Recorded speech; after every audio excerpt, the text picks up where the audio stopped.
कि मलाड पुलिस की cyber cell ने एक ऐसे शातिर अपराधी को दिल्ली से गिरफ्तार किया है जो मुंबई में पैसे की उगाही के लिए दिल्ली में चलाता है कॉल सेंटर।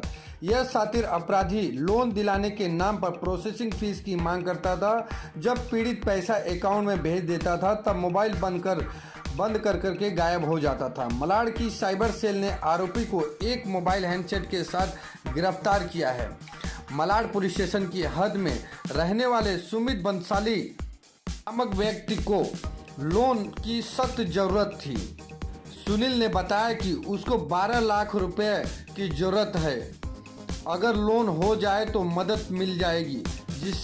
जिसके बाद मनीष अखिलेश शर्मा नामक युवक को कॉल आया कि आप 12 लाख रुपया का लोन हो जाएगा, लेकिन उसके लिए आपको कुछ प्रोसेसिंग फीस देनी होगी, जिसके लिए उसने 2,80,000 रुपया उसके बैंक में ट्रांसफ़र कर दिया।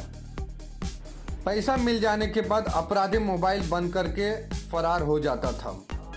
शिकायतकर्ता के पास से मिले मोबाइल नंबर, कॉल डिटेल और लोकेशन दिल्ली का होने की जानकारी मिली। पुलिस अधिकारी तांबे जब अपनी डिटेक्शन टीम हवलदार अशोक कोंडे, अभंग अनिल आडिकर के साथ दिल्ली पहुंचे तो जांच में यह पता चला कि यह अपराधी यहां से बैठकर अपना बिजनेस चलाते हैं। आइए सुनते हैं Vivek Tambe, API Malad cyber cell expert का क्या कुछ कहना है। हमारे यहाँ पे कंप्लेनेंट थे, उन्होंने कंप्लेंट किया था कि उनकी इंश्योरेंस पॉलिसीज़ थी, तो उन इंश्योरेंस पॉलिसीज़ के बेसिस के ऊपर उनको लोन ऑफ़र किया गया था।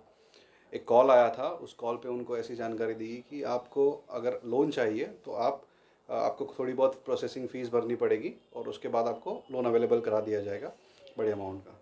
तो जो कंप्लेनेंट थे उन्होंने शुरुआत में उनको थोड़े थोड़े करके ऑलमोस्ट 2,80,500 रुपये उन्होंने जो बताए हुए अकाउंट्स थे अलग अलग उस अकाउंट में डाले। बाद में सामने से कॉल आना या फिर रेफरेंस कोई भी रिस्पांस मिलना बंद हो गया। तब उनको समझ में आया कि उनके साथ चीटिंग हुई है। उस मैटर में हमने अगस्त में एफआईआर रजिस्टर किया था।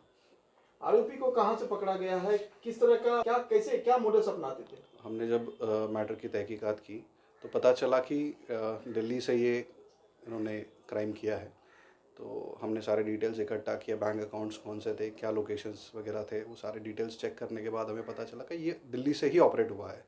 तो फिर हमने हमारे सुपीरियर्स के गाइडेंस में परमिशन लेके डिस्कस करके हम दिल्ली गए थे। दिल्ली में वहाँ पे हमने ये जो अक्यूज़ हमने अरेस्ट किया है उसको सुलेमान नगर एरिया है नांगलाई, वहाँ से हमने इसको अरेस्ट किया है। तो तहकीकात में पता चला कि ये एक कॉल सेंटर के तरीके से ये काम करते थे, कॉल्स करते थे लोगों से, उनको डेटा मिलता था। उस डेटा के बेसिस पे जिनके लोन रिजेक्ट हुए उन लोगों को ये कॉल करके लोन देने के बहाने उनसे पैसे ले लेते थे और फिर सिम कार्ड वगैरह बंद करके गायब हो जाते थे। सर, अक्सर देखा जाता है कि साइबर क्राइम की जो रिपोर्ट्स होती है, ऐसे में क्या अवेयर के लिए क्या लोगों को संदेश देंगे? अभी केसेस बहुत ज़्यादा बढ़ रहे हैं। लोगों को ये बोला जाता है कि कोविड-19 की वजह से, कोरोना की वजह से सब ऑनलाइन हो गया है, तो आप कॉल पे केवाईसी कीजिए, कॉल पे सारी चीज़ें कीजिए। जो अननोन नंबर्स है उनको अगर आप अपनी इंपॉर्टेंट जानकारी देंगे या फिर बिना मिले उनके अकाउंट में पैसे डालेंगे तो आप इजीली आपके साथ चीटिंग हो सकता है। सो बेटर यही है कि आप विदाउट वेरिफिकेशन किसी के भी अकाउंट में पैसे ना डालें। उसके बाद कोई भी अननोन आदमी कॉल करता है तो आप एक्चुअल जो हेल्पलाइन नंबर्स होते हैं कंपनीज़ के, उनको वेरीफाई किए बगैर आगे मूव मत कीजिए, उनको ईमेल कीजिए, कंफर्म कीजिए, उसके बाद ही इनिशिएट कीजिए।